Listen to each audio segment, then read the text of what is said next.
అందరికీ నమస్కారం. రథసప్తమికి ప్రారంభించి సంవత్సరం పాటు చేసుకుని ఉద్యాపన చేసుకునే నోము కథలలో భాగంగా ఈరోజు ఈ వీడియో వచ్చేసి సానపీట మీద అష్టదళ పద్మం వేయడం. ఈ విధంగా చిన్న సానపీట తీసుకోవాలి, దాన్ని శుభ్రంగా కడగాలి.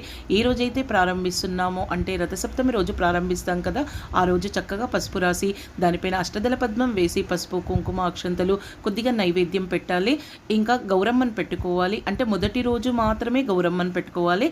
ఇక మరుసటి రోజు నుంచి ఇదే విధంగా సానపీటను కడిగి పసుపు రాసి దానిపైన అష్టదళ పద్మం వేసి పసుపు కుంకుమ అక్షంతలు పూలు కొద్దిగా నైవేద్యం పెట్టాలి. ఈ ప్రాసెస్ అంతా కూడా దేవుడి దగ్గరే చేస్తాం కాబట్టి దేవుడి దగ్గర దీపం ఎలాగో ఉంటుంది కాబట్టి ఇలా చేసుకోవాలి. ఇలా సంవత్సరం పాటు ప్రతిరోజు కూడా సానపీట మీద అష్టదళ పద్మం వేయాలి. దీనికి కథ అంటూ ఏమీ లేదు. ఇక ఉద్యాపన వచ్చేసి ఒక సానపీట, ముగ్గు పిండి, దక్షిణ తాంబూలం బ్రాహ్మణులకు ఇవ్వడమే.